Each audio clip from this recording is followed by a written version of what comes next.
Hey, Grand Ascension, everyone. It's me, Nisi.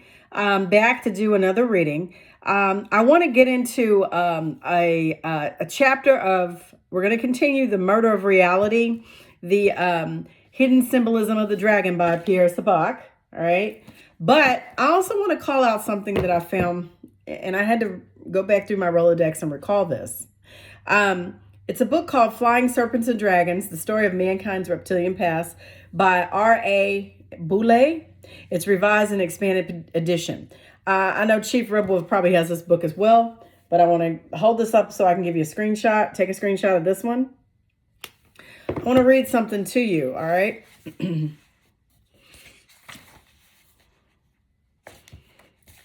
going to read this one part, which is the introduction, and I'm going to read chapter... I want to read the prologue, the introduction, and I want to read chapter 1. I want to read part of chapter 1 on this. This video may be a little lengthy, so you may have to chop it up. It's going to be probably a little bit more than an hour, and it's because I want to cover some important information with you guys, okay? So I'm going to try not to do a lot of ad-libbing. I'm just going to read, and then we'll do some comparisons at the end, okay? So it says here, in the prologue, why were the ancient gods so shy? In ancient Mesopotamia, the Sumerian gods resided in a temple atop a ziggurat, a step pyramid raised above the plain. Here they were sheltered from the general public. In this sanctuary, or selah, they rested and dined in privacy, shielded by drawn curtains from their attending priests. One wonders if their table manners were so atrocious that they had to be hidden even from their retainers, or was it something more insidious? In the Old Testament, the overriding need for privacy for the Hebrew god Yahweh, which is quote unquote Jehovah, okay, is also emphasized.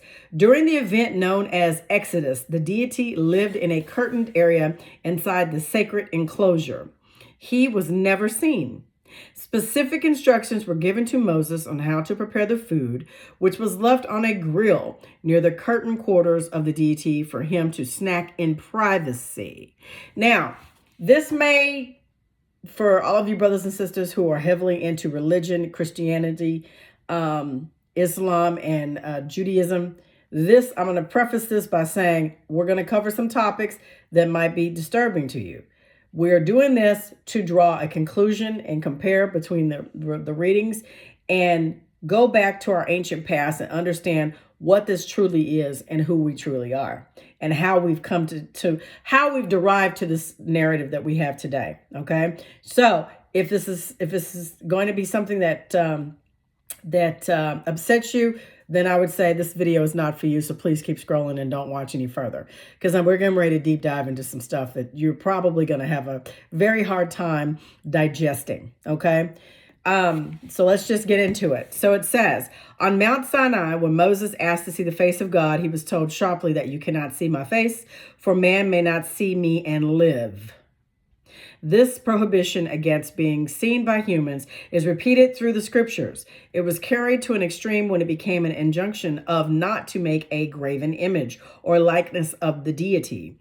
Apparently, no one was allowed to guess what he looked like, lest they stumble on the truth. Okay? Why the taboo? Could it be possible that its appearance would be so sovereign and repulsive that it would upset mankind, and therefore it had to be withheld from man? One would logically assume that if the gods were so superior and grand as indicated in the scriptures, that they would be flattered and pleased to have man see them and copy their magnificence. Only a privileged few were allowed to even approach the deities. In the Torah, it was the Levite priesthood. In Mesopotamia, it was the demigods, the offspring of mating of God and a man. These half-divine creatures formed the aristocracy, okay, and were entrusted by the gods to see to their needs and to form a barrier with mankind. This is why you have the elites now today with the custodians, which would be the elites, okay? The keepers of mankind, and those above them in the angelic order, okay? The fallen gods, the fallen ones, the creator of all, as some would say, and then the fallen ones. You've got hierarchies or levels to this, okay? So it says, they're half divine creatures formed their aristocracy and were entrusted to be gods to see to their needs and to form a barrier with mankind. Even those changelings, the shapeshifters, as they were called, were somewhat strange in appearance and probably had certain non-human characteristics. The fabled Gilgamesh, whom they found their tomb, and I've uploaded and shared videos and posts about this being and what he looked like and where they found him in Iraq and why we really went to war with Saddam. I shared posts about that. The fabled Gilgamesh, for example, had something odd in his appearance that made him stand out and be feared by normal men. The Bible patriarchs before the deluge also had unusual physical characteristics, as shown by the irrational behavior of Noah when he was seen naked by his sons. According to the ancient Babylonian tradition, as reported by Beros, the Babylonian priest written in Athens in the 3rd century BC, man's ancestry and origin can be traced to one Onis, the amphibious creature that came out of the Persian Gulf to teach the arts of civilization to man. Berosus called this Anodonti, which means the repulsive ones. Anodonti is Annedoti, which means repulsive ones in Greek. He also refers to them as the Marus, or an abomination. It is in this way the Babylonian traditions credit the founding of civilization to a creature which they consider to be repulsive abomination.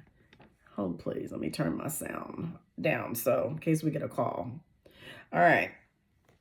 So it says, if the tradition had been invented, a more normal attitude would have been to glorify these creatures as splendid gods or heroes.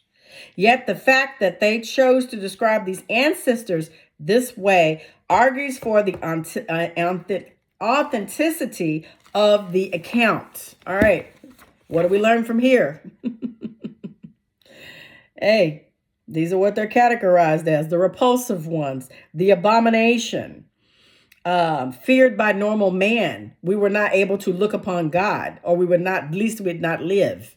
And they had priesthood, the Levi priests, that were actually in direct communication with these beings and supposedly God or Jehovah, which I would digress and say that's not the creator of all. The unnamed God has no name. We gave it the name God, and we call it Yahweh or Jehovah. But this is where this is going to be very sticky for some of you who are heavily indoctrinated in church. And I do have a couple of family members who are preachers and things like that. You're going to take offense to it, but we're having an intelligent conversation to explode some things. So who you're praying to is not the God that you think you're praying to. That's what I'm trying to get at. And we're going to pick this apart, and I'm going to show you. All right. This is why we're studying. Okay, so it says, ancient references to the serpent gods, flying serpents, and dragons are quite common.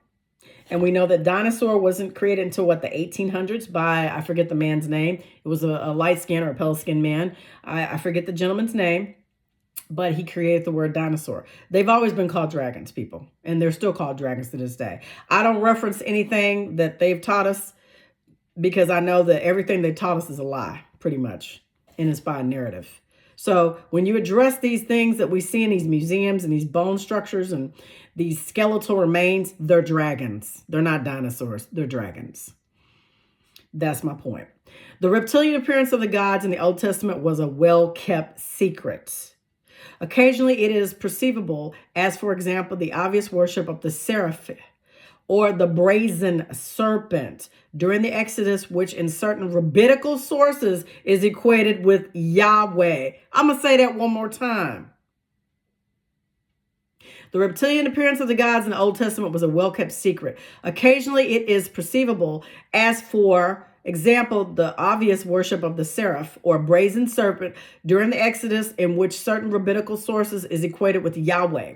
The Sumerians were more candid in their epics, which have been traced as far back as 3000 BC, called their gods Yushamagal, or Great Fiery Flying Serpent. Sumerian dictionaries avoid trying to explain the perplexing problem by merely translating the word as dragon without comment.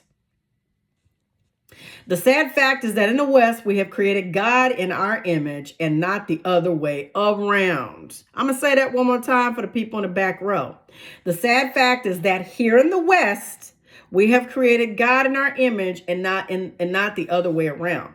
In the way we had hidden the true identity of our creators. In fact, and many other world civilizations take pride in the fact that they were descended from dragons or flying serpents, especially in Asia. All right. The oldest of Chinese books, the mysterious Ya King, claims that the first humans were formed by the ancient goddess Nukai.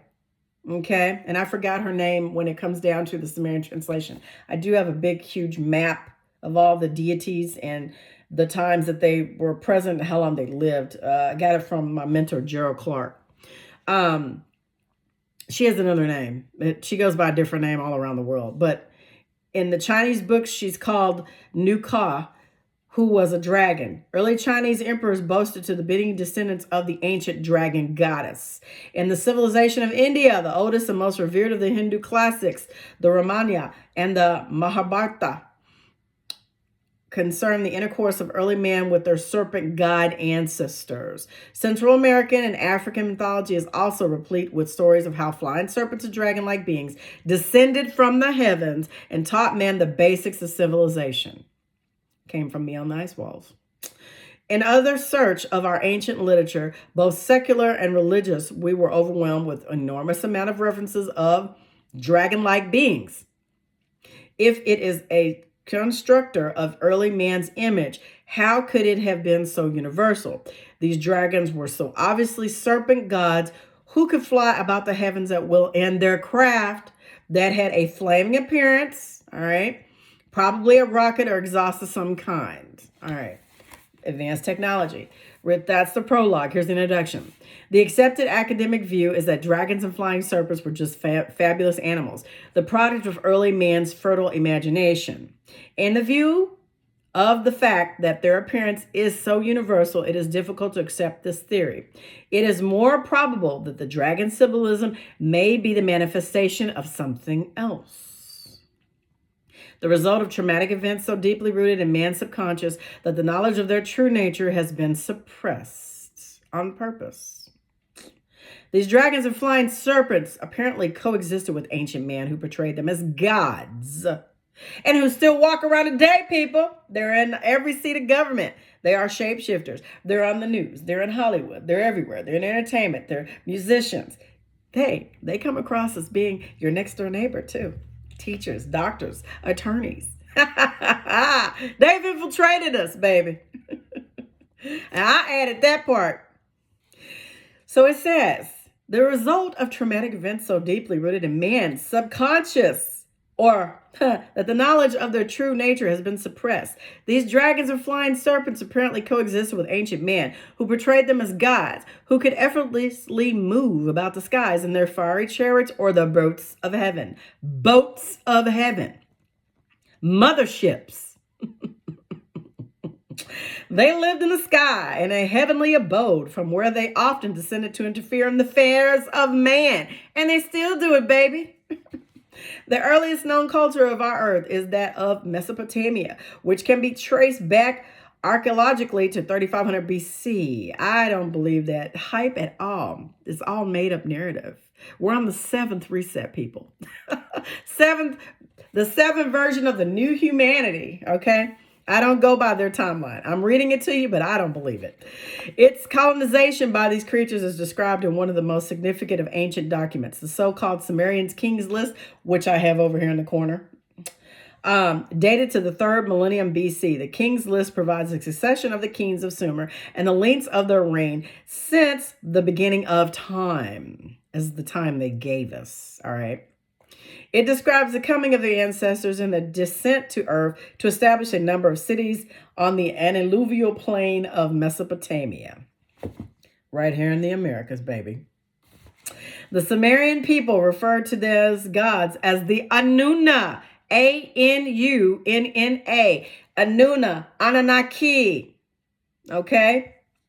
Literally, the sons of An, or Anu.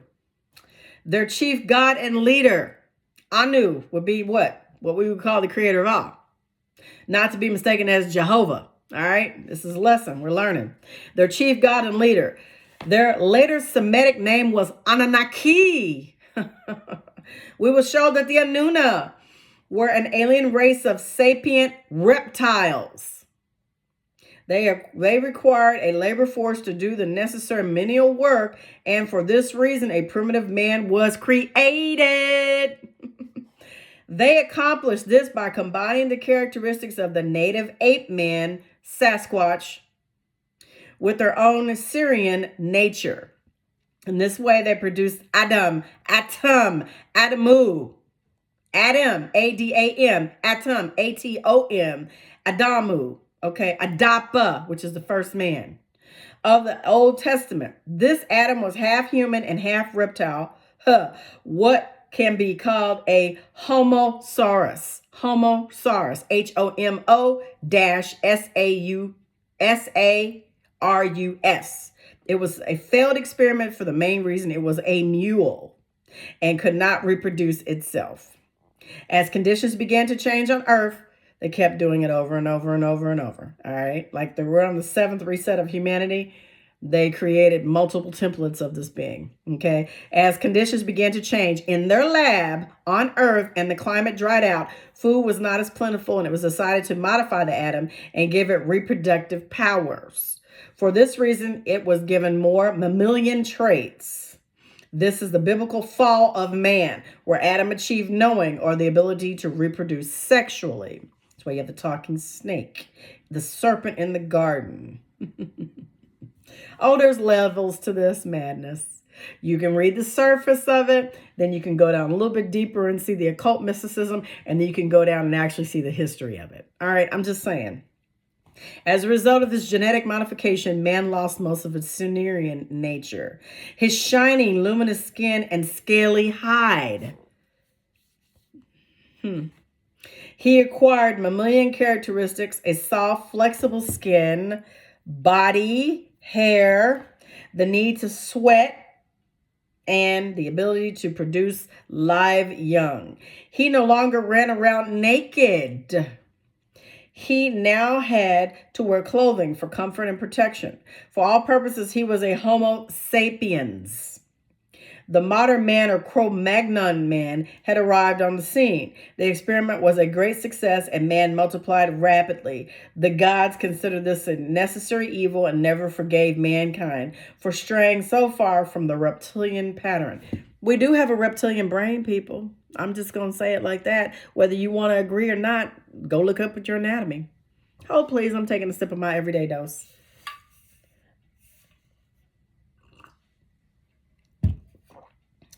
During the years before the deluge, he was sorely tested by the divine creators. Some of them descended to earth to mate with human women. That's where you get these they tell us they're myths, but they're actual true stories. Known in the Old Testament as the Nephilim. They not only produced mixed offspring, but also conducted genetic experiments which went awry at times and produced monstrous forms. What do you think we got running around in national parks that they quarantine off, 52 million acres? As federal protected land, and now BlackRock and that other company's trying to come in and purchase the national parks now? Did y'all know that? This was a trying period for mankind. For in this era, he was literally food for the gods. That was a good movie. Have y'all seen that movie? It was back in the 70s. I got sick and my brother had to take me home from that. I threw up all over the movie theater. Knowing that was a rated R movie and I was supposed to be in it with my brother, but he took me. Yeah, Derry, I'm calling you out. Food for the Gods. Look up that movie. Should be in black and white. The turmoil on Earth was ended abruptly by the cons on the onset of a natural catastrophe, which they actually caused. It wasn't nothing natural about it. They have been able to manipulate this dome since inception. Okay, known as the Great Deluge or Flood.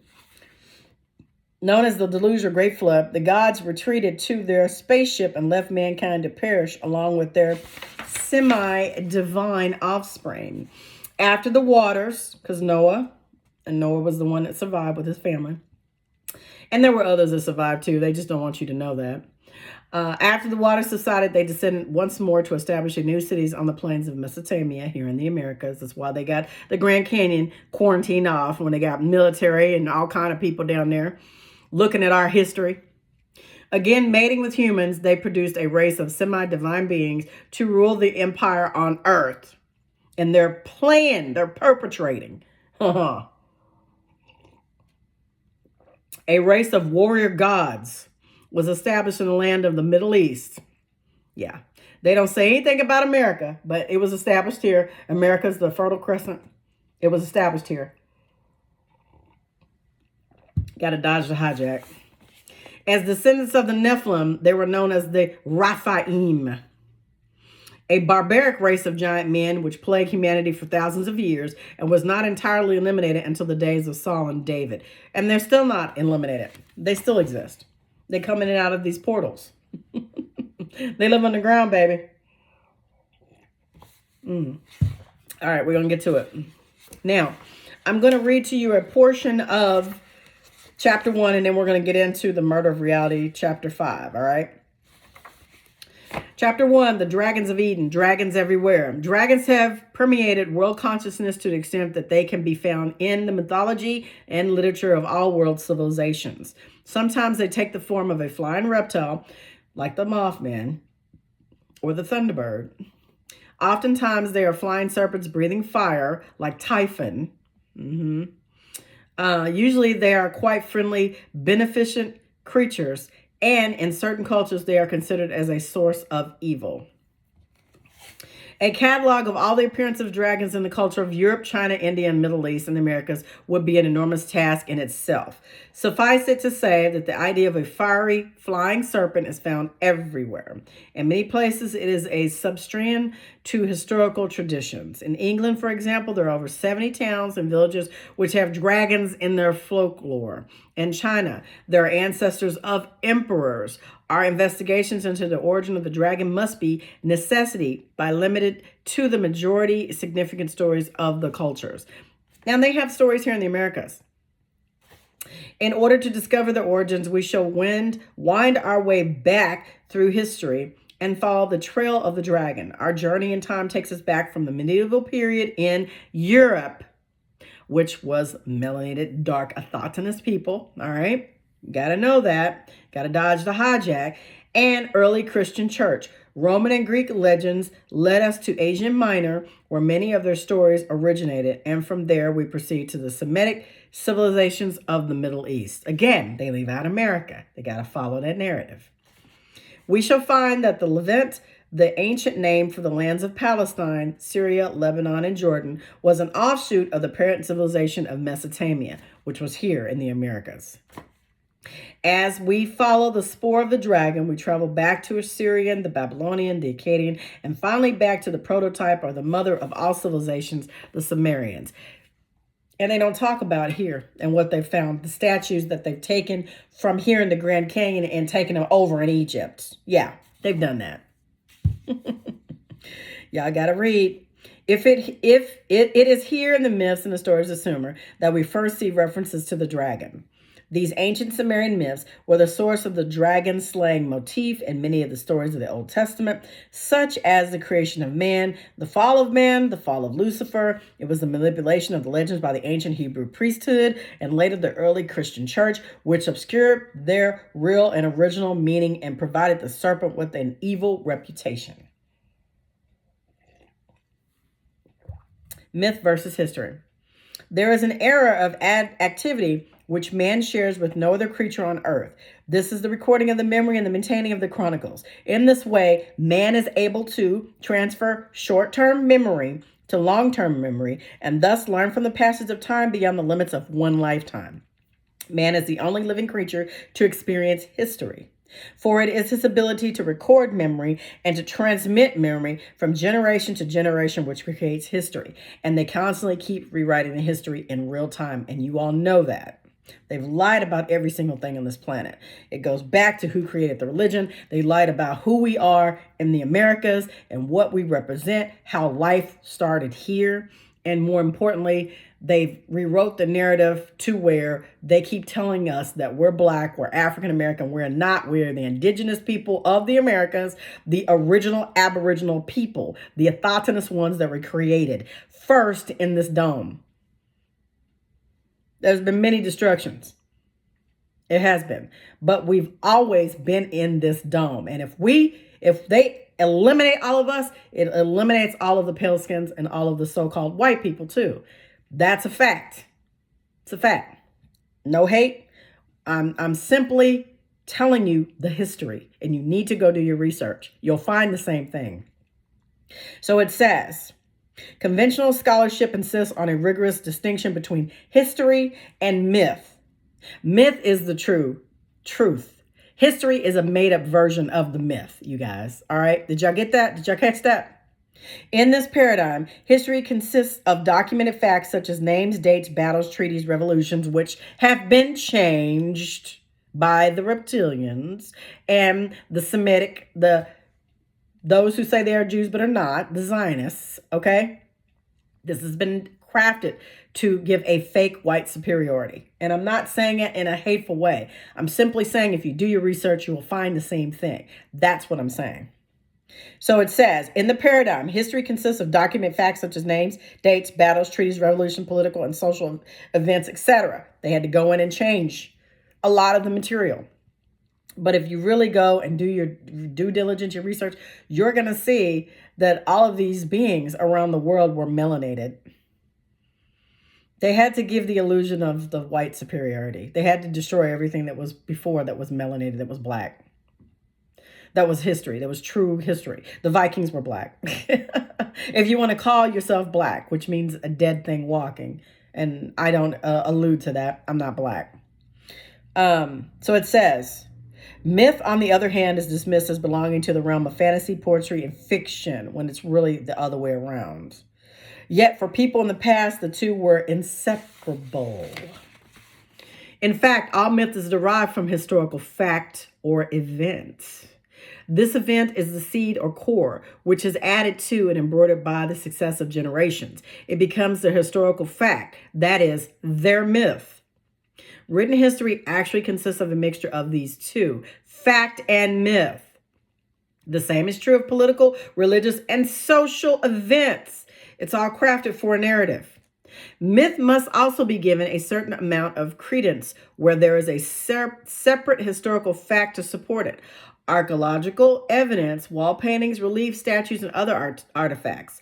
We all know that angels did not have wings, especially those flimsy ones shown in religious paintings. They did not. But there are a race of beings, if you followed me on the other videos, from where I've read Terra Infinita, the map of the dome worlds, there are other beings that come in from the ice walls that look exactly like those depictions. All right? These wings are symbolics of the gods and their minions and their ability to fly about the earth and to reach a heavenly abode in their starships, motherships, or aircraft. Probably the best example of myth overtaking history is the appearance of the dragon in the religious literature of the Judeo-Christian tradition. It is now accepted fact that the Old Testament, especially the book of Genesis, is an abbreviated version of myriads of documents put together available to early chronologicals who assembled the scriptures. Okay? Everyone's saying this is a divine book. God crafted this. No, it was a bloodbath when they created this thing. Ask your preacher. Preacher not going to tell you everything. You got to go do your research. Y'all think this is the divine word of God? Do you know how many people were killed putting together that book? Because they took the myths, they took the stories, and they put them all together and they wrote it. Back then, these people didn't write. We was never supposed to learn how to write. It's because of the fallen that we learn how to write. Yeah, that part. It is now accepted fact that the Old Testament, especially the book of Genesis and the abbreviated versions of myriads of documents available to the early chronologicals who assembled the scriptures. Many of these ancient documents are available to the serious researcher who can choose from a vast amount of pseudeographical and apocryphal books which expand on the stories of the Old Testament. Got them behind me.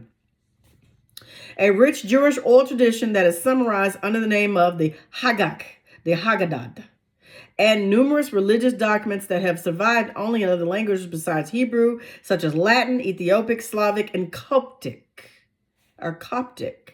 Now we're moving on to the legged snakes of Eden, and then we're going to wrap this up. All right, we're at 30 minutes. According to Genesis and the other documents, and long before humans ever existed, the serpent lived in the Garden of Eden and did all the necessary work to maintain it. The biblical serpent was not just a lowly snake. It could converse with Eve and knew the truth about the tree of knowledge, which is our spine, which is our consciousness, coming into the knowing thereof and understanding what the alchemical processes of our bodies do to become entangled quantumly with the creator of all.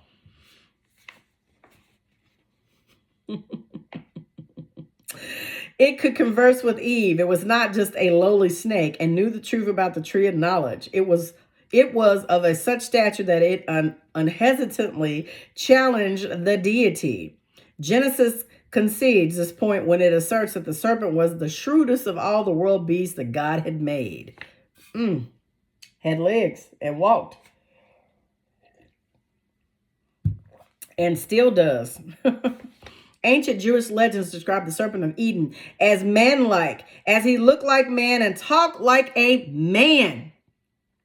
The part of the Haggadah which deals with the creation depicts the serpent who inhabited the garden as an upright creature that stood on 2 feet and who was equal in height to the camel. How tall is a camel? 6 feet, 7 feet, 8 feet? He was said to be the Lord over all the beasts of Eden. God spoke to the serpent. I created you to be the king over all the animals. I created you to be of an upright position. In the Haggadah, there seems to be little doubt that he was legged and walked like a man. The tempter of Eve was not actually a serpent. It had legs like other animals. Therefore, the many representations of the temptation of Eve, which shows it as a snake curled around the tree of knowledge, are really based on a misunderstanding of scriptural text. The tree, which is the caduceus, the symbol, the snake around the tree, caduceus, the doctor's word, is a pendant, is also the representation of the coiled energy, the coiled serpent at the base of the human spine, which sets in the sacral. The lower chakras. When you're in sin, you're in your lower state, your lower chakra, your lower brain, your left brain. You're in the lower part of your consciousness. All right. That's another nod to symbolism. In the book of Genesis, the serpent was severely punished for his role in the downfall of Adam and Eve. His fate was henceforth to crawl in his belly. In this way, Genesis implies that at one time the serpent was a legged creature and lost his limbs as a result of eating of the forbidden fruit. That's a whole nother part. I'm not even going to go into explaining that. We're reading this for us to get to a certain level, all right, to get to a certain part in the story, all right. Sources in the Haggadah was more explicit and painfully state that his hands and feet were hacked off. In appearance, the legged serpent must have been a fearsome creature, dominating all the animals as well as man. In fact, Genesis states that when Adam and Eve were expelled from Eden, they wore shirts of skin. But since Adam and Eve were vegetarians during this period, and man was not allowed to eat meat until after the deluge, these skins must have been sloughed off by the reptiles. Many ancient documents verify this. We used to wear snakeskin, people. Ancient Jewish legends indicate that the clothes worn by Adam and Eve were not only made of reptile skins, but that they were protected them from predators. When they wore the coats, Adam and Eve were told all creatures on earth would fear them. The serpent skins were symbolic of the ruling race and not only reminded Adam and Eve of their origin, but also acted as a talisman to safeguard them from wild creatures. The notion of the serpent as evil and fairly recent one, for it is one that has evolved during the early Christian era. In actuality, the biblical serpent is often connected with the godly knowledge. It always means knowledge, healing, and immortality. That's what the snake represents, you guys. Nothing to be feared. The Hebrew word for the creature who tempted Eve is nahash, which is usually translated as serpent, but means literally he who knows all secrets. It was the book of Genesis that ordained an eternity and intimacy between reptiles and humans, and the dragon and the serpent became the symbol of temptation and evil. In recalling other legends of the dragon's destructiveness, humans were provided with ample excuse to seek out and kill every dragon in the land. Dragons, which have been sacred and objects of veneration in Greek and Roman homes and oracles, soon disappeared and were no longer available for transmitting their wisdom. And I'm going to stop it right there because the next part we come back into is the winged dragons of Eden. All right, I'm going to put a mark here. So, all right, now let's get into this part. We're on chapter 5. The fallen tribe. And it reads, no one have believed in the last years of the 19th century that this world was being watched keenly and closely by intelligence greater than man's and yet as mortal as his own. With infinite complacency, men went to and fro over this globe and about their little affairs. This is not a globe, it's a dome. No one gave a thought to the older worlds of space as sources of human danger, or thought of them only to dismiss the idea of life upon them as impossible or improbable. Yet across the gulf of space, minds that are to our minds as ours are to those of the beasts that perish intellects vast and cool and unsympathetic, regarded this earth with an envious eyes and slowly and surely drew their plans against it. H.G. Wells, The War of the Worlds, Book 1, The Coming of the Martians. Chapter 1, The Eve of the War. And that's where they took that from. Now it gets into this reading. Descent of the fallen angels in the Semitic lore is commemorative of the first Sabbath and the creation of man, aligned to the 7 stars. Everything was done by order with the reptiles. In the Hebrew tradition, the Egyptian noun Sabah, which means star, is converted to Shabbat, the holy day of rest, and originates from the Mesopotamian festival Shabbatu. The Hebrew word sibit, SBT, denotes physical rest in the third person past tense. Sabbat, he rested, and the present tense sobat, he rests. The verbal stem sibit is polymorphic and can alternatively mean end or indicate the action to set right. Sebet's original use suggests a relationship between the sleep, i.e. rest, and the death, reiterated in the account of Genesis chapter 2. Here God finishes creation on the 7th day and rests, whilst blessing the occasion and making it a holy day. Contextually, the verbal root sabbat, SBT, rest, is a guised reference to God's entourage named as his host, an itinerant army conceptualized as an invading unit. The second part of the statement will be addressed shortly. SBT, comma, to rest initially implied a group denoted by the similarity between the verb sabbat, he rested, and the Hebrew noun shibit or shivet, a tribe or a clan. Designated of the Shebet is from the Egyptian root word Shabbat, a tribe, coherent with the Sabaoth, or the host. So Chief is right. We should be saying Shevet, Shevet, a tribe or a clan. That's what we really should be calling ourselves. Celebration of God's creation is compared to conquest or mastery. Repraised the mystery. Theoretically, the Shabbat, Shabbat, sanctions the holy day of rest, affiliated to a tribe or a band. It is not today. Today is not the Sabbath. Yesterday, Saturday, Saturnalia Day, Saturn's Day, Shabbat. That is the day of rest.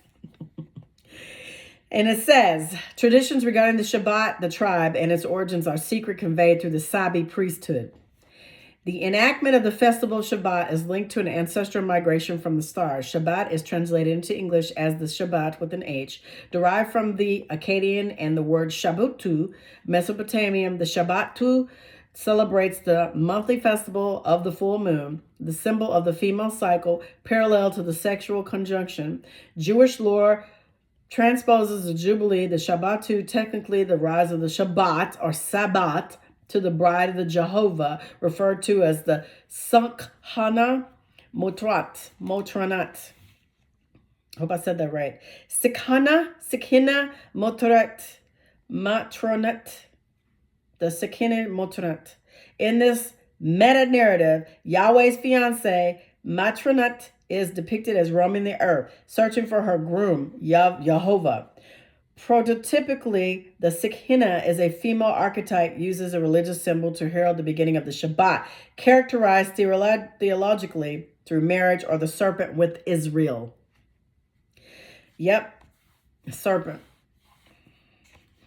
Inky. Meditation between the bride and groom, specifically the covenant of Abraham transferred through the human angelic line of kings, emblematic of the moon. We talked about the Sumerians Kings list. You guys need to go look at that up and research it. I may put it up on my page. The lunar device in the history list of the lunar device in the early history of the Israelites is a symbol of the priesthood, correlated with the human angelic intercourse. Concluded, the monarch's administration of Yahweh's kingdom is proclaimed through the ritual law expedited through the Sabbath, or the Sabbath. The Sabbath's decree celebrates procreation formalized through a sexual covenant or marriage with God.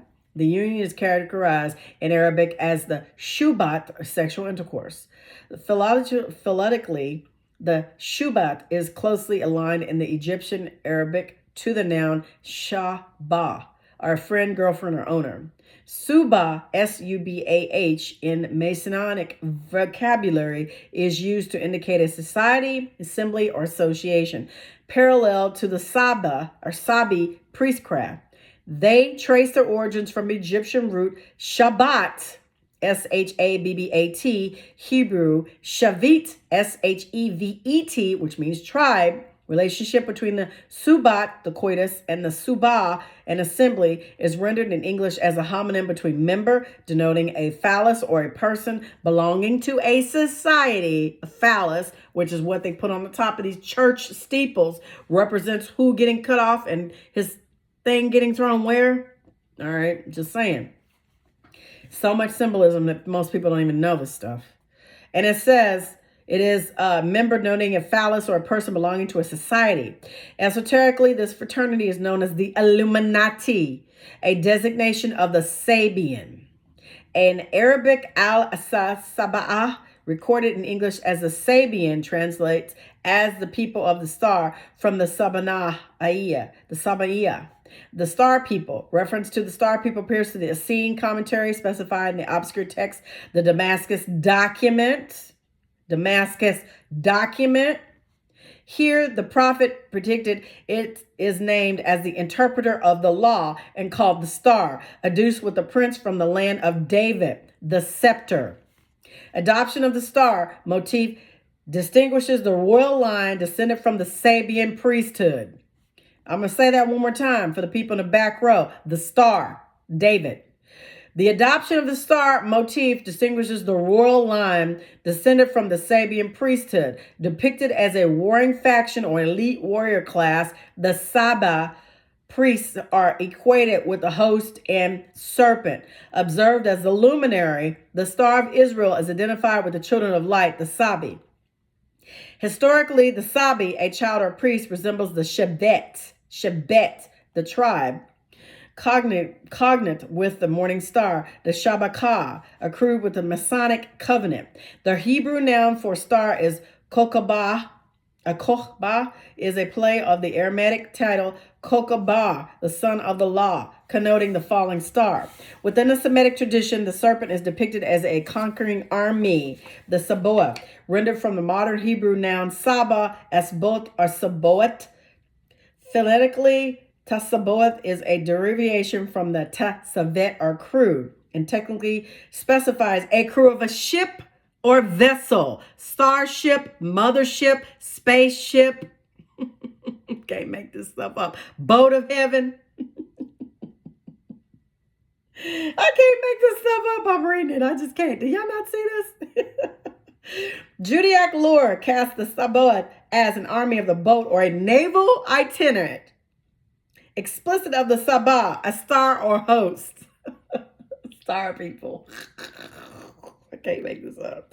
The Hebrew word Sabaoth, Tasaba, T-S-A-B-A, spelt alternatively as T-S-A-V-A, V as in Victor A, or S-A-B-A, Saba, translate to army, soldiers, or warfare, and is related to the Semitic root taval, wet or immersion. Conceptual to the angelic mariner, the ataman tasaba is preserved in the hieroglyphic vocabulary. For example, the Egyptian word takchaba, denoting an army of soldiers, is cognizant with the tasabiji, a flood or immersion. Paired conceptually together, the terms together, Tashabi and Tashabigi, infers a fleet of naval ships in relation to the heavens. They had boats, they had a crew, an armada. Is relation to the heavens. Theban priests incorporated the theme of the solar vessel with the deity worship. Prosthetically, the sky is described as the duat, the upper ocean, from the Semitic etonym duad, and two, implying the dual waters. The depiction of the duat is the esoteric of the double waters, fresh and salt water. The kibi or firmament is symbolized as a woman's body, duplicated as the water snake. And this is what it looks like, the symbolism. There it is right here. Y'all see that? Notice the soldiers up and down. Esoteric Hebrew equates the Sabbath, a host, which is the Shibboleth, a stream, flow, or flood. Its root is observed in the Egyptian radical Shabarit, river or stream, cognate with Tasabath, or immersion. The Shibboleth river contains a number of complex puns in the Old Semitic. For example, the Shibboleth plays the Semitic expression Shabali liv, to have a sadiate heart, a concept group religiously with the Sambulu or Sabi priesthood. The Sabalit is the phonetic lexicon, is similar to the Sebelet, a grain of corn employed in the Egyptian, Greek, and Persian mystery schools as a symbol of the starry firmament. Priests imagine the universe is abundant and full of life, and it is beyond the ice walls. We live in a cellular membrane in the great dome. There are many domes within the great dome. Priests imagine the universe as abundant and full of life. The stars are generative seeds, suggesting an ancient belief in extraterrestrial life. According to the classical mythology, the vault of heaven is imagined as a ford, river, fertile plain, or field. Philologically, comparisons between the Shibboleth, the river, and the Sibilat, the grain, indicates early farming practices connected to the irrigation of water and the worship of fertile gods. Astrologically, the Shibboleth, the water causeway, suggests the Milky Way, a covenant symbol of the angelic contract. An anagram, the Symbolith, discloses the She-ha-barith.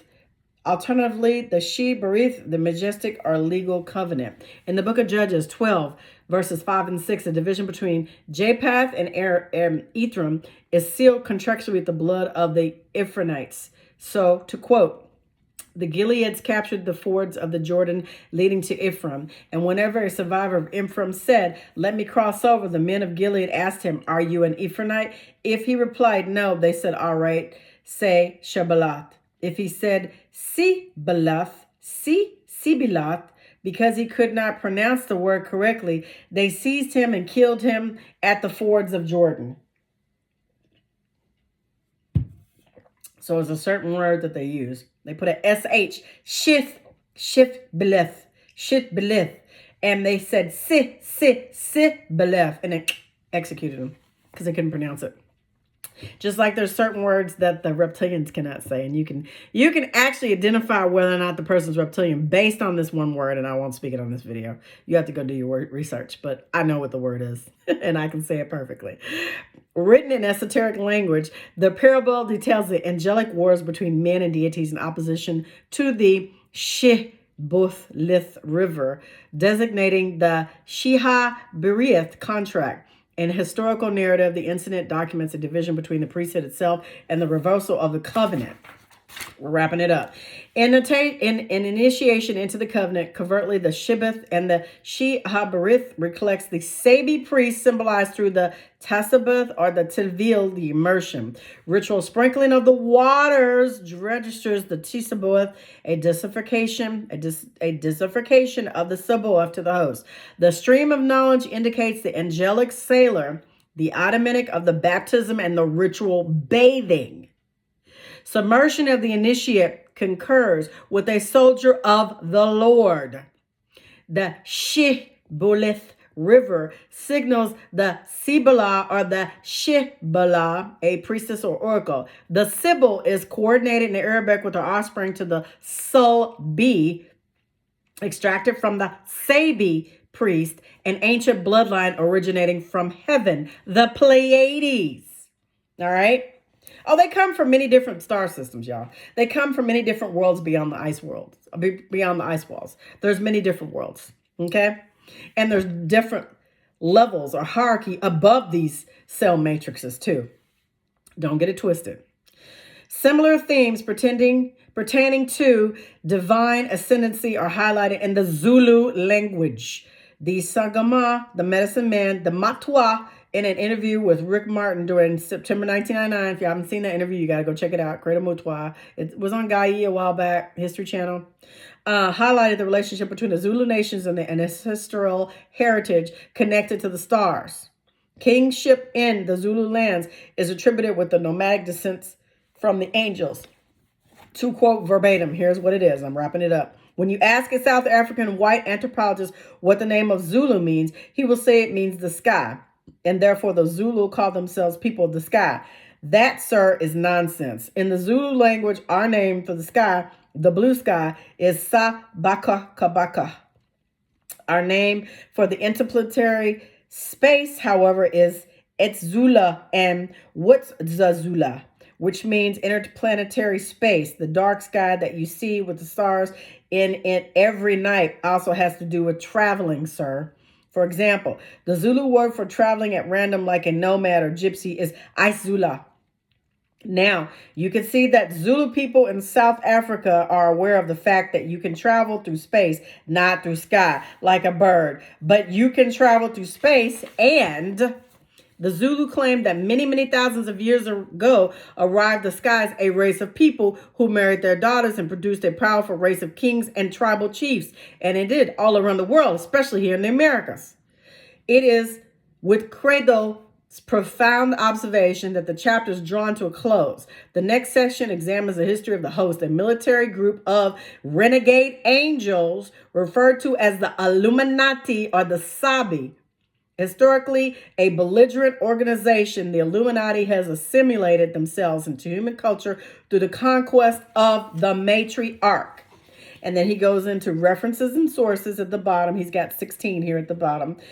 He's got Michael Tellinger on here, Slave Species of God, Music Masters, South Africa, 2005, page 553. I mean, he's got a lot of references and sources in here. This is excellent. So I'm almost done here, an hour.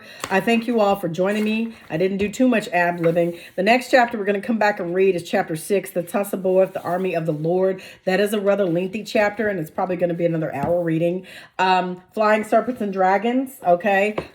We stopped at chapter 1. And we got to the winged dragons of Eden, okay? We haven't touched on the Genesis conspiracy yet. That's going to be commingled in. Alien World Order is also going to be read in.